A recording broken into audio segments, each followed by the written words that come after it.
राम ही विधि है, राम ही विधान है, राम विचार है। विचार नहीं है, राम ही वोट बैंक है, राम ही बीजेपी है। सुन लेना अच्छी तरह। तो हिंदू ही है। अरे हम हिंदू क्यों होते हैं, हम बौद्धिस्ट हैं। हिंदू नाम की कोई वर्ड नहीं, हिंदू नाम का कोई धर्म नहीं, सनातन धर्म है केवल।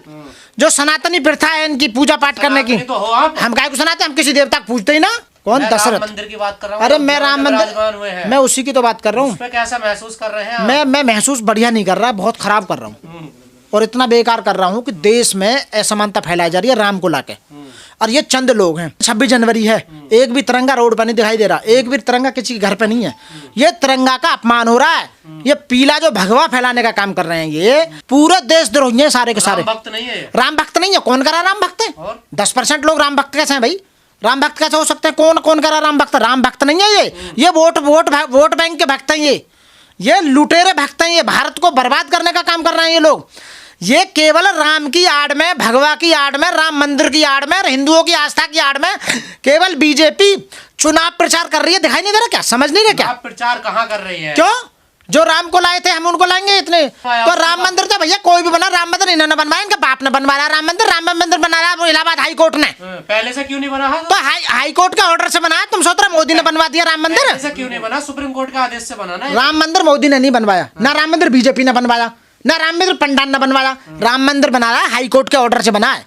हाई कोर्ट यदि है सुप्रीम कोर्ट के ऑर्डर से। अरे हाई कोर्ट नहीं तो करा था पहला ऑर्डर, सुप्रीम कोर्ट ने तो एजिट रखा है ना। वो तो अपील गई थी ना सुप्रीम कोर्ट में। तो जो हाई कोर्ट का ऑर्डर था उसने कहा था कि यहाँ बाबरी मस्जिद नहीं, यहाँ राम मंदिर बनेगा। यदि हाई कोर्ट मना कर देता तो इनके बाप में भी ताकत नहीं जो राम मंदिर बना कर दिखा देता ये। तो इसका मतलब ये कि कानून की स्थापना के द्वारा ही बनाना राम मंदिर।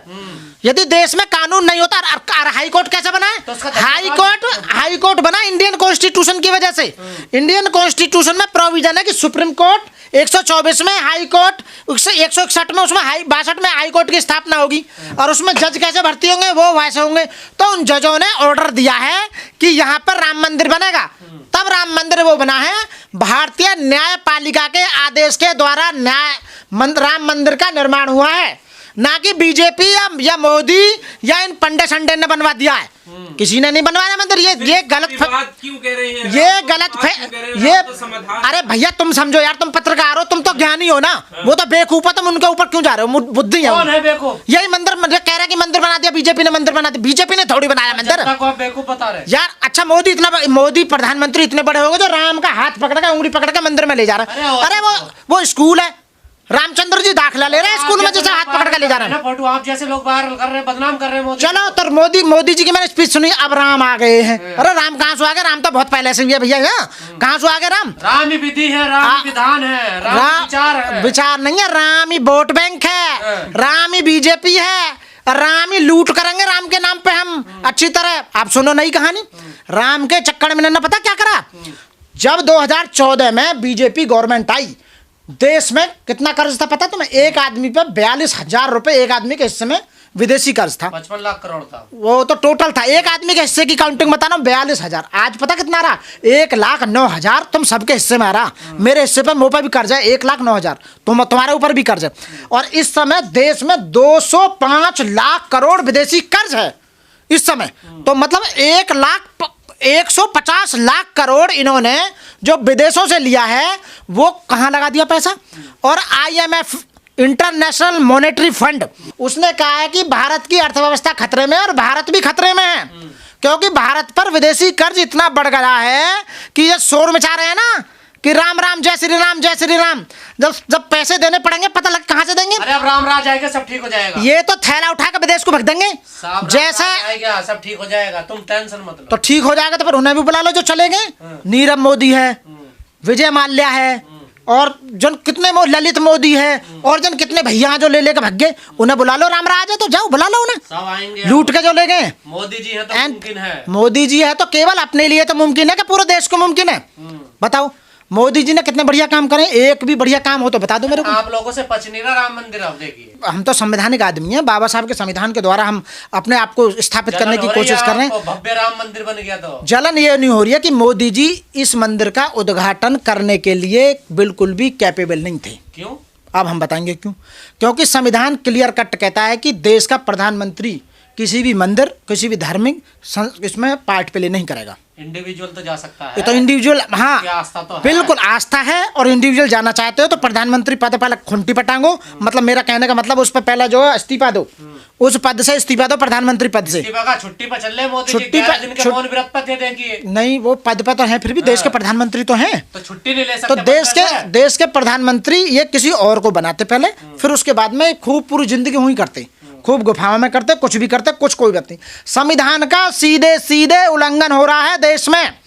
और न्यायपालिका जो सर्वोच्च न्यायालय है वो संविधान का गार्जियन है और उसे सुमोटो लेना चाहिए कि ऐसे प्रधानमंत्री को पद से तुरंत उतारने के लिए PIL एक्सेप्ट करनी चाहिए और इन लोगों की पार्टी का पूरा कैंसिल करनी चाहिए। बीजेपी पार्टी की सदस्यता ही कैंसिल कर दो। EVM के द्वारा घोटाले करके बार बार उन्हीं लोगों को लेकर आ रहा। अच्छा आप भी मानते हैं क्यों ना, टोटली है।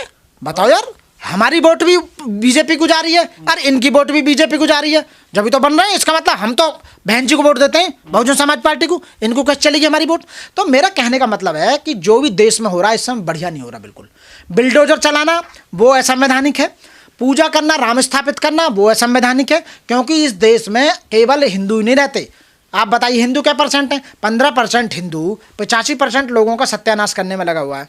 85% में कौन कौन है सुन लो, ST SC OBC मोमडन माइनॉरिटीज, ये सुन लेना अच्छी तरह। तो हिंदू ही हैं। अरे हम हिंदू क्यों होते हैं? हम बौद्धिस्ट हैं। किसने कहा बौद्धिस्ट है? हम बौद्धिस्ट हैं। यहाँ कोई बौद्धिस्ट नहीं है इंडिया क्यों? हिंदू नहीं है। अच्छा। हिंदू कोई वर्ड ही नहीं है कहीं भी डिक्शनरी में। संविधान सुप्रीम कोर्ट ने भी कितनी बार कहते हैं हिंदू, हिंदू वर्ड, हिंदू नाम की कोई वर्ड नहीं, हिंदू नाम का कोई धर्म नहीं। सनातन धर्म केवल जो सनातनी प्रथा है इनकी पूजा पाठ करने की। तो हो आप। हम काय को सुनाते हैं? हम किसी देवता को पूजते ही ना। और? बताओ किसको पूजते हैं हम? किसी को ना, हम तो केवल भगवान बुद्ध को मानते हैं। बौद्ध जो तथागत बुद्ध हैं उन्हें मानते हैं हम बस, केवल, और किसी को नहीं मानते। और दूसरे नंबर पर बाबा साहब को मानते हैं जो इतना अच्छा संविधान देके गए। अब मैं बात करता हूं कि बीजेपी वालों ने आज और 2-3 दिन से ये टोटल जो हमारे महानायक थे जिन्होंने देश को आज़ाद करवाया उनकी पूरी पूरी बेइज्जती कर रही है, उनका अपमान कर रही है। उनके बने हुए झंडे को आज तक इन्होंने एक्सेप्ट नहीं किया। और मैं देख रहा हूँ पूरे देश में केवल भगवाधारी जो वो केवल भगवा झंडा फहरा रहे हो। अरे भैया तुम अपने अधिकारों को जानो, तुम्हारे अधिकारों को सत्यानाश कर दिया इन्होंने। आप देश को कहाँ लेके जाओगे? तुम्हारे हिस्से में जितने भी झंडा उठाने वाला आदमी है वो बता रहा हूँ, जो राम मंदिर में जाने वाला वो आदमी बता रहा हूँ, जो हिंदू देवी देवता ने पूजने वाला उन्हें बता रहा हूँ, जो सनातन धर्म को पूजने वाला उनको बता रहा हूँ, सब पे 1,09,000 रुपये सबके खाते हिस्से में आ रहे हैं। इतना बीजेपी ने कर्ज ले लिया है विदेश से, और ये विदेश भागने वाले हैं।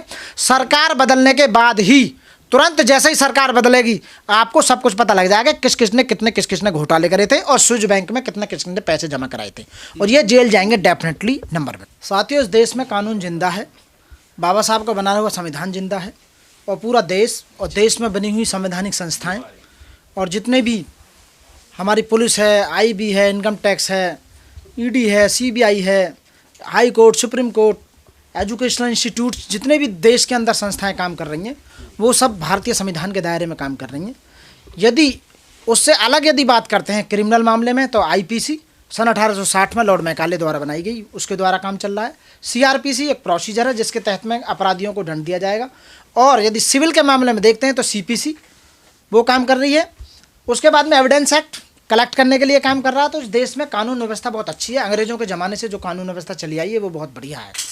और यदि कोई किसी तरह का कोई अपराध करता है, जिस तरह के आप कह रहे हैं कि बिल्डोजर चल रहा है, वो CM PM कोई भी क्यों ना हो, यदि इस तरह की कोई, यदि ड्यू प्रोसेस ऑफ लॉ को फॉलो ना करते हुए यदि इस तरह की कोई कार्रवाई की जाती है तो वो इलीगल मानी जाएगी और उसे साबित करने में टाइम लगेगा।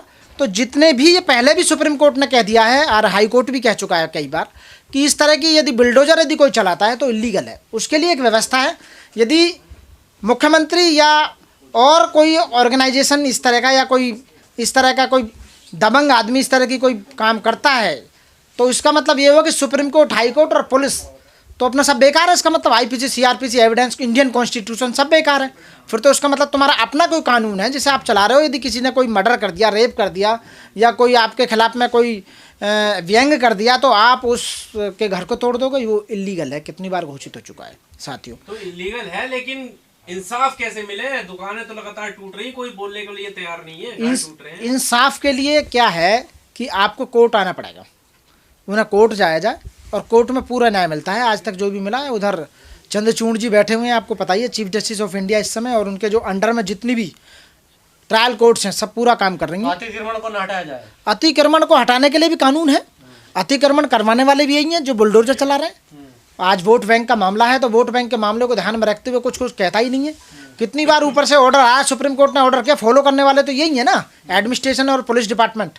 वो नहीं करता है तो उनसे वोटिंग के मामले में या पैसे लेके खा लेते हैं, तो कहीं ना कहीं इनका इन्वॉल्वमेंट रहता है। ऐसा क्यों होता है कि जब भी कोई धार्मिक रैली निकले, कोई उत्सव मनाया जाए, उसके अगले ही दिन या उसी दिन की रात से जो है तोड़ फोड़ ये सब शुरू, ये हुड़दंग ये सब शुरू हो जाता है? ये कैसे है ये सब कुछ? वो इसलिए है कि हमारा जो सामाजिक संगठन है उसमें इतनी विविधताएं भरी हुई हैं और इतनी एनिमिटी बढ़ा दी गई है। भाईचारा जो हमारा संविधान जो कहता है, संविधान ये कहता है कि हम भारत के लोग भारत को एक संपूर्ण प्रभुत्व धर्मनिरपेक्ष राज्य बनाएंगे और लोगों में भाईचारे की भावना। जब भाईचारा देश में से ख़त्म कर दिया कुछ लोगों ने, कुछ पार्टियों ने अपने अपने एजेंडा चला रही हैं, तो वहाँ बहुत ही ज़्यादा इतनी विविधताएं हो जाती हैं कि समाज में जो ऊंच नीच का जो भेद है वो बहुत नीचे हो जाता है।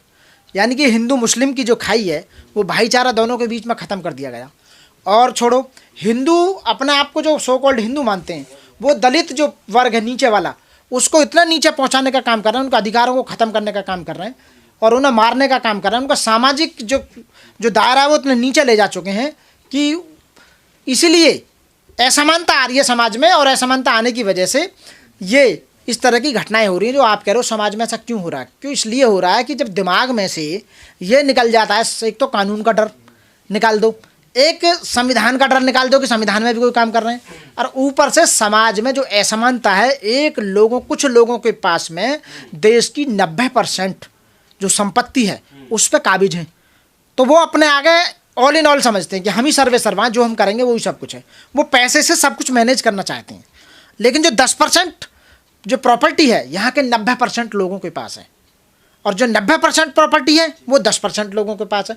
तो जो आप कह रहे हो समाज में जो असमानता फैलाने का काम कर रहे हैं, टेरर फैलाने का काम कर रहे हैं, वो हैं 10% लोग जो आज सत्ता में बैठे हुए हैं पिछले 2014 से लेकर और अब तक।